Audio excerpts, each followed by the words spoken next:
Ah ouais, les illusions, c'est terrible. Quelqu'un, il peut, mamache, se tromper. Quelqu'un, il peut se tromper.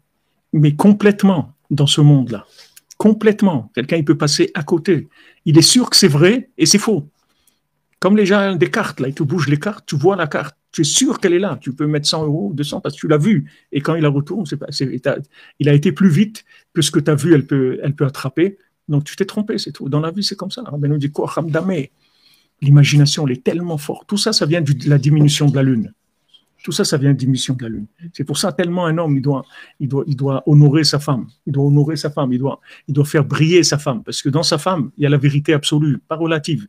Lui, il plane. Lui, c'est vrai qu'il a toute la chorma et tout. Mais cette chorma-là, il faut qu'elle passe par la Lune. Même Rabbeinu, il a dit, si j'avais pas eu Rabbi Nathan, il ne serait rien resté de moi. Rabbeinu, le plus grand esprit qu'il y ait jamais eu dans le monde, l'homme le plus inspiré, l'homme le plus intelligent, l'homme le plus voyant qu'il y ait jamais eu dans le monde. Il dit, s'il n'y avait pas Rabbi Nathan, à lui, dites-lui merci, parce qu'il serait rien resté de moi. Ça, c'est valable pour tout le monde. C'est quelqu'un, il n'avait pas son épouse, il est rien. Il peut même pas exister. Il n'a pas d'existence. Et les gens, au lieu d'honorer leur femme, ils sont en train de lui dire, ouais, tu es pas comme ça, tu fais pas comme ça, tu t'habilles comme ça, tu te couvres la tête comme ça, tu fais des trucs comme ça, les enfants, tu ne peux pas le manger comme ça, et ta mère, elle téléphone 3 fois par jour, elle m'énerve, des trucs. Mais arrête-toi. Il continue à diminuer la lune. Au lieu de la faire briller, il la diminue encore. Allez, encore, continue à diminuer la lune. Et tout ce qui est lunaire, il faut encourager. Tout ce qui est lunaire, il faut donner de l'énergie parce que c'est de ça que ça dépend. Les gens, ils n'ont rien compris. David Amelech, ils ont condamné le Teilim 400 ans. Ils ont mis le Teilim à Gnisa. Les rabbinim, ils ont interdit le Teilim 4 siècles.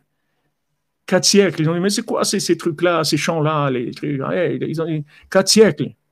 Avec qui il était David Ameller? Tous les 400 clochards qu'il y avait en Eretz, il a pris tous les plus grands clochards qu'il y a eu. C'était ça qu'il y avait avec lui. Personne ne connaissait sa valeur. Combien de temps il a mis avant qu'il puisse régner? Et encore, il a régné à moitié. Combien d'années il a pu régner sur tout Eretz Israël? Il ne voulait pas le reconnaître. C'est impossible.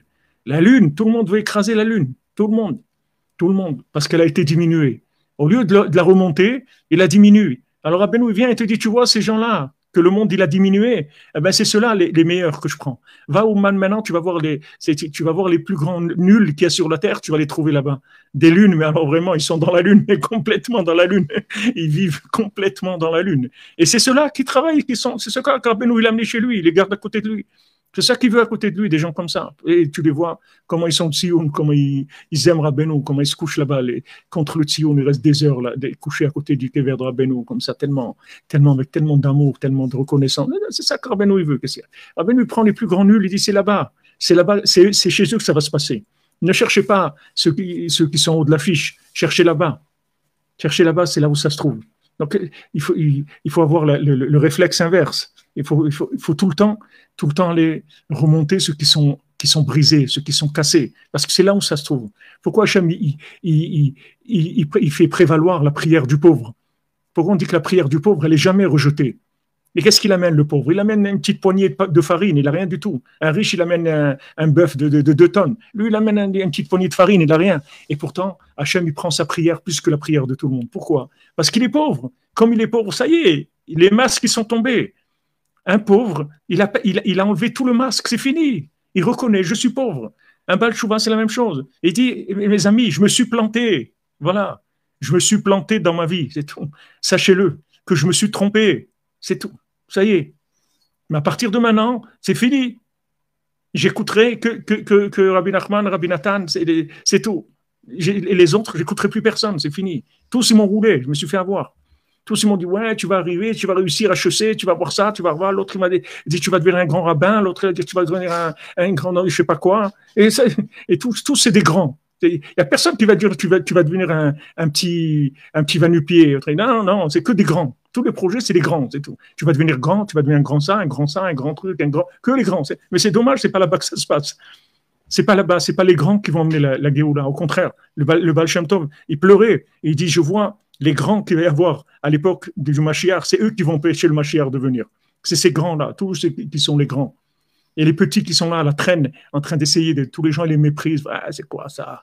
Tu vas au cotel, tu vois des gens comme ça débraillés, des gens qui ont le Parkinson, tu vois des gens, mais c'est quoi? C'est la cour des miracles. Mais voilà, c'est ça. La Shrina, la nuit, voilà les gens qu'elle a amenés. Parce que ces gens-là, ils sont tellement brisés que tu peux espérer qu'il y a une petite parole de vérité qui va sortir de leur bouche. C'est tout. Les autres, c'est que du cinéma. C'est tout. Il a fait le cinéma. Quand tu vois un film, tu es sûr que c'est vrai. Tu pleures même. Tu pleures. Pourquoi il lui fait ça? Pourquoi il lui a fait du bien? Pourquoi il le remet là? Pourquoi il le renvoie? Pourquoi il le frappe? Pourquoi il le tue? Il lui a fait du bien. Mais il a tué personne. Il n'a rien fait de bien. Il n'y a rien. C'est tout faux. Et pourtant, ça a l'air tellement impressionnant. Alors que tu vas aller au cotel, tu vas voir des éclatés de la planète. Tu vas voir des gens, mais dans un état.